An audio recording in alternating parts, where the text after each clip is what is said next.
In this video, I just wanted to wrap up the storytelling data that was the assignment. So I just wanted to go through the examples from the data set we were looking at in the earlier video. So you were asked to take 4 of the graphs and include a story or an observation about the graph, and you were recommended that you follow the 4 main approaches to looking at categorical or numerical graphs. So here are the guidelines as a reminder. First, we talk about central tendency, or which categories are the largest. We talk about the diversification of the categories, also how is the data spread out. Then we can talk about which categories are the most different, or how is the data shaped, symmetry and skewness, and also which categories are most rare, and are there any outliers.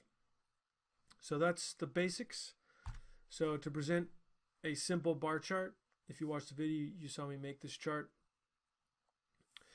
We have the chart showing the different bars that are counting the funds of each type of each group of market cap size. And we also included the data, which was the count of each of those.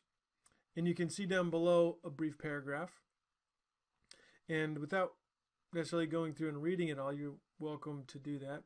But I'm going to skip ahead to show you the different components of this discussion. So we've got a discussion in the yellow about central tendency. We've got a discussion in the blue that's basically about shape. We have another discussion that's based on the spread out or the dispersion of the data. How different are they? And then lastly, in the purple, you can see any outliers or discussion of an outlier.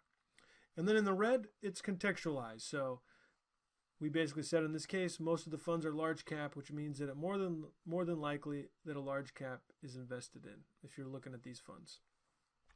So that's a simple bar chart. I'm not going to go into detail because you can pause and read that. An interesting chart is the Pareto chart.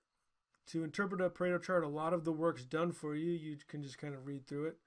I'm not going to go through and explain it, but basically we interpret the counts, which is on the left axis, and we interpret the cumulative percentages on the right axis to make statements about shape, variation, outliers, and so forth. In a histogram, we do have to go through the process of providing all the data. You can see I've included the coefficient of variation and so forth, as well as I've highlighted the actual funds that were outliers. If I skip ahead, you can see the same kind of structure. We talk about central tendency. We talk about dispersion in the blue. We talk about the shape in the green.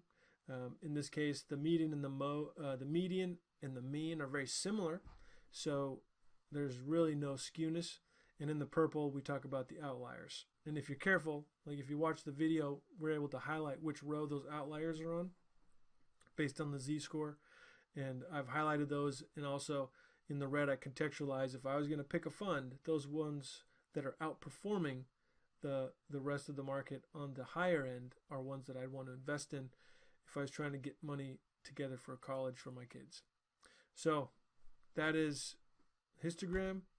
Lastly is a scatterplot, and similar to the other ones, we talk about the positive relationship, we talk about the shape, we talk about dispersion, and we talk about outliers.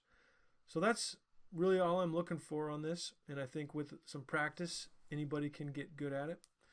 And so that's that. Hopefully, upon review of this, you're more able to go through a data storytelling exercise to be able to explain what you see in the data. No one really calls it storytelling with data.